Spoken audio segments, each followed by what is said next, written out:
Korkuyorlar. Gel bak. Bak burada.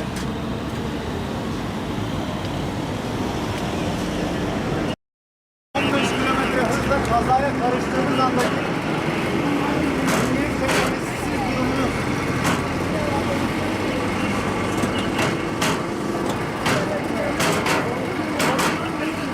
takacak. Bekleyin. Benim adım Erol Hülyagü. İzmir Otomobil Kulübü Başkanıyım. Aynı zamanda güvenli sürüş eğitmeniyim.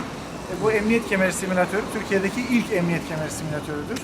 Evet. İzmir'deyiz, merkezimiz ama Trafik Şube Müdürümüz ve İzmir Mardin Emniyet Müdürümüz bu trafik emniyet kemeri simülatörünün Mardin'deki vatandaşlar tarafından da kullanılmasını, onların da bu konuda eğitim görmesi için İzmir'den özel olarak getirdik. Ve de ne kadar çok insana ulaşabilirsek o kadar iyi oluruz düşüncesiyle çeşitli şehrin noktalarında bu eğitimi yapacağız. İstiyoruz ki çok insan bilsin, çok insan izlesin ve görsünler.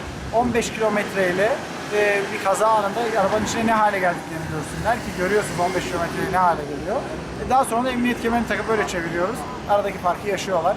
Emniyet kemerinin ne kadar faydalı olduğunu görüyorlar. Bu arada bunun diğer bir amacı da biliyorsunuz Cumhurbaşkanımızın 10.000 hayat projesi var, trafikte 10.000 hayat. 10.000 kişi ölüyor trafikteyiz Türkiye'de. Bu 10.000 kişiden bir kişiyi kurtarsak kârdır amacıyla Cumhurbaşkanımızın himayeleri trafikte 10.000 hayat projesinin de bir kolu oldu. Ne kadar sürecek buradaki? Trafik haftası boyunca Mardin'de bu sürecek çeşitli noktalarında.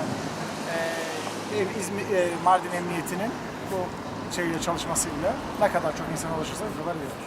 Teşekkür